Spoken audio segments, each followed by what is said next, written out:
बंगाल और देश के कुछ अन्य राज्यों में हिंदू विरोधी हिंसा को देखकर लोगों को लंबे समय के बाद बजरंग दल की याद आई है। जो लोग 20-25 साल से कम उम्र के हैं, उन्हें संभवतः पता भी नहीं होगा कि देश में बजरंग दल नाम का एक दमदार संगठन हुआ करता था। समाज के लोगों द्वारा समाज के लिए बजरंग दल के कार्यकर्ता सामाजिक मुद्दों को लेकर जागरूक होते थे। आवश्यकता पड़ने पर लाठी उठाना और उसे चलाना भी जानते थे। बल का प्रयोग वहीं जहां बहुत आवश्यक हो। ये वो दौर था जब भारत के अधिकांश राज्यों में हिंदू विरोधी सरकारें हुआ करती थीं। मुस्लिम तुष्टीकरण ही उनका एकमात्र एजेंडा होता था। लगता था कि मानो हिंदू दूसरे दर्जे के नागरिक हैं। सरकार और पुलिस से न्याय की उम्मीद करना किसी सपने की तरह था। ऐसे अंधकार भरे समय में बजरंग दल आशा की एक किरण की तरह सामने आया।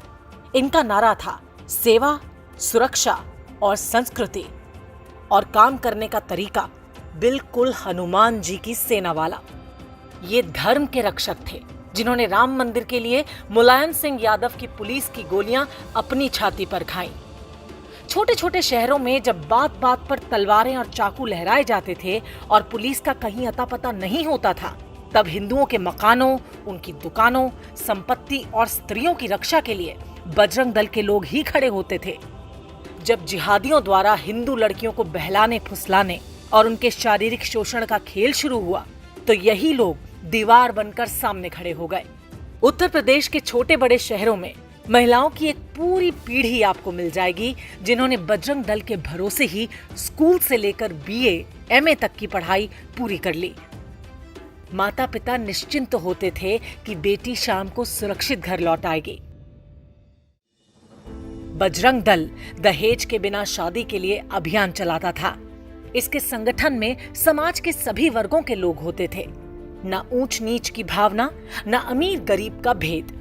बजरंग दल की सेवाओं का असर ये हुआ कि वो इस्लामी और ईसाई कट्टरपंथियों की नजरों में चढ़ गया। इसके बाद शुरू हुआ बजरंग दल को बदनाम करने का खेल, सिर्फ भारत में ही नहीं बल्कि पूरे विश्व में।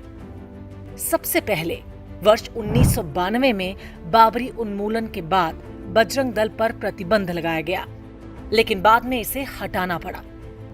साल 1998 में ईसाई नियंत्रण वाली अंतर्राष्ट्रीय संस्था ह्यूमन राइट्स वॉच ने बजरंग दल पर चर्च हमले का आरोप लगाया, लेकिन उसके पास कोई सबूत नहीं था। फिर 2002 के गुजरात दंगों में बजरंग दल को लपेटने की पूरी कोशिश की गई। हिंदू विरोधी चैनल NDTV ने 2005 में दावा किया कि महाराष्ट्र के नांदेड़ में बजरंग दल के कार्यकर्ता बम बना रहे थे ताकि देश भर की मस्जिदों में विस्फोट करा सकें।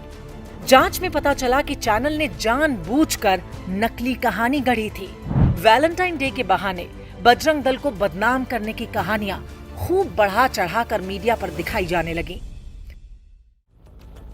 इस दुष्प्रचार का परिणाम ये हुआ कि भाजपा और RSS के बड़े नेता दबाव में आ गए। उन्हें बजरंग दल की गतिविधियां बोझ लगने लगी और वो इससे दूरी बनाने लगे। मनमोहन सिंह सोनिया गांधी की सरकार बनने के बाद पूरे राज्य तंत्र का एकमात्र लक्ष्य बजरंग दल के अस्तित्व को मिटाना हो गया। आतंकवाद से लेकर प्रेमी जोड़ों की पिटाई तक के आरोप लगाए गए। बजरंग दल ने भारत में ईसाई मिशनरियों के धर्मांतरण अभियान को चुनौती देने का प्रयास किया था। इसकी महंगी कीमत उन्हें चुकानी पड़ी। बजरंग दल के इस कठिन समय में किसी ने भी उनका साथ नहीं दिया।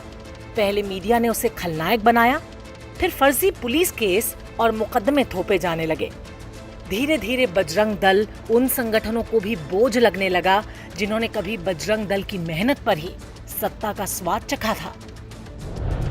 एक संगठन के तौर पर बजरंग दल आज भी है, लेकिन इसके वो तेवर नहीं रहे जो कभी हुआ करते थे।